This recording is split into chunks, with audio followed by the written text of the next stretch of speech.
Hi friends, welcome back to my channel. ಇವತ್ತು ನಾವು ಗುಣವಂತೆಗೆ ಹೋಗುತ್ತಿದ್ದೇವೆ. ಇದು ಶಂಭುಲಿಂಗೇಶ್ವರ ದೇವಸ್ಥಾನ ಫ್ರೆಂಡ್ಸ್. ಈ ದೇವಸ್ಥಾನ ಕಲ್ಲಿನಿಂದ ಕಟ್ಟಿರುವ ದೇವಸ್ಥಾನ. ಇದು ಶಂಭುಲಿಂಗೇಶ್ವರ.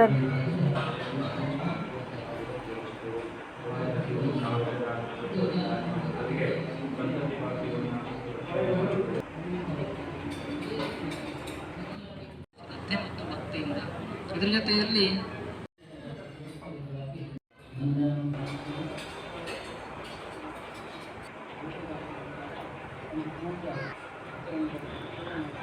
ಇದು ಫುಲ್ ಕಲ್ಲಿನಿಂದ ಕಟ್ಟಿರುವುದು. ಫಸ್ಟ್ ಇದ್ದು ಹಳೆ ದೇವಸ್ಥಾನ ಇತ್ತು, ಅದನ್ನು ಹೊಸದಾಗಿ ಮಾಡಿ ಈಗ ಇದರದ್ದು ಪೂಜೆ ಎಲ್ಲ ಮಾಡ್ತಿದ್ದಾರೆ ಫ್ರೆಂಡ್ಸ್. ಇಲ್ಲಿ ನೋಡಿ, ಇವತ್ತೇ ಈ ಥರ ಡೆಕೋರೇಷನ್ ಮಾಡಿದ್ದಾರೆ. ಇದು ಬಾವಿ ಫ್ರೆಂಡ್ಸ್. ಬಾವಿ ಈ ಥರ ಡೆಕೋರೇಷನ್ ಮಾಡಿದ್ದಾರೆ. ತುಂಬ ಮೇಲೆ ನೀರು ಉಂಟು. ಸಖ್ಯಕ್ಕೆ ಉದಾಹರಣೆ ಸ್ನೇಹಕ್ಕೆ ಕೃಷ್ಣಾರ್ಜುನ. ಇಲ್ಲಿ ನೋಡಿ, ಕಲ್ಲಿನ ಕೆತ್ತನೆ ನೋಡಿ ಯಾವ ಥರ ಅದ್ಭುತವಾಗಿದೆ. ಇಲ್ಲಿ ನೋಡಿ ಫ್ರೆಂಡ್ಸ್, ಇದು ಒಳಗೆ ಈ ಥರ ತಿರುಗುತ್ತೆ. ಇಲ್ಲಿ ನೋಡಿ. Thank you for watching friends.